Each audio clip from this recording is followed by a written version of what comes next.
What if the songs you cherish are not merely auditory experiences, but spiritual binds that influence the essence of your soul?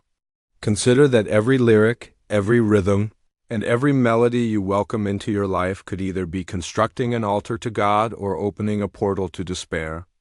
We inhabit a time where rhythm is revered more than righteousness, where earbuds have taken the place of devotionals and playlists have replaced pulpits.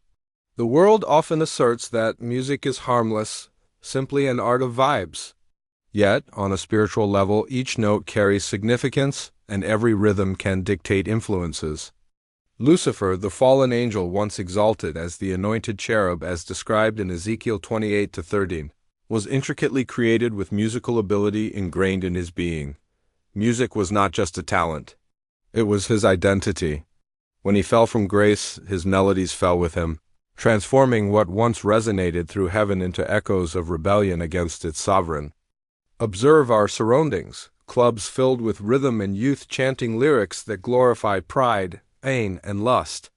You can almost feel a shift in the atmosphere when these songs play. It's not merely ambiance but influence.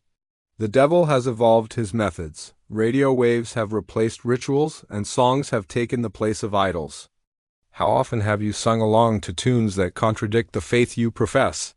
How frequently have you felt a darkness within you and dismissed it as just a song? Words are seeds and melodies the soil. Together they produce a harvest of either holiness or destruction.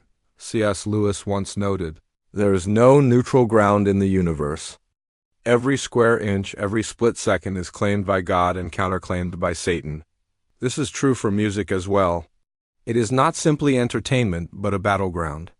As you browse your playlist tonight, remember, what enters through the ear has the potential to ensnare the heart. No visible chains may be present, but the sound itself can bind. This discussion transcends music. It penetrates into mastery. Who holds the privilege to attune your soul? Before this message concludes, you will discern that some songs are not mere entertainment, but enchantments. Are you fully aware of what you re-inviting into your life with each tune you listen to? Prior to any instrument being crafted or human voice singing, music was birthed in the sanctity of heaven. Designed to glorify God, the celestial sound was unity incarnate, every note, every vibration, and each angelic harmony converging in worship. At the epicenter of this devotion was Lucifer. Isaiah 14:11-12 speaks of his fall from the heavens.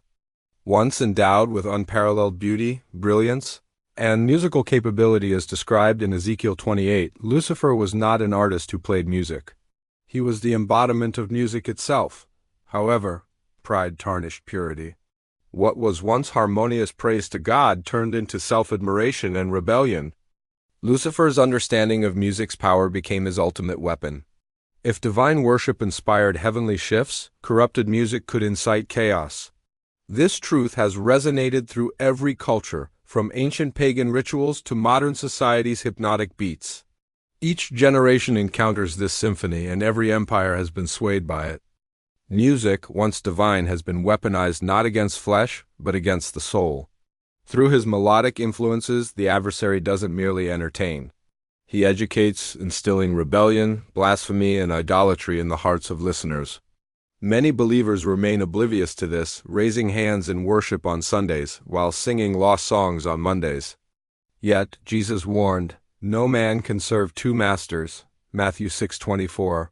This message serves as a revelation and a warning. The devil's tactics have not changed. He merely remixes the same deceits with a renewed aim, redirecting worship away from God and onto oneself. Lucifer's lost symphony resounds in today's airwaves. The pressing question is whether your soul will join in his chorus or resist. It's an appeal to discern the spiritual influence behind songs that may seem innocent. What anthem will define you, one of divine alignment or rebellion against it? Consider the deeper truths behind the melodies and lyrics that saturate our world. Do these sounds elevate you towards the divine or tether you to deceit and darkness? Music is more than sound. It's a profound spiritual influence, a software that rewires the soul with every song programmed into it. Romans 12:2 advises, "Be transformed by the renewing of your mind." Yet when the enemy seeks to corrupt, He doesn't require possession, he merely determines to program through the power of music. To what are you attuning your soul today?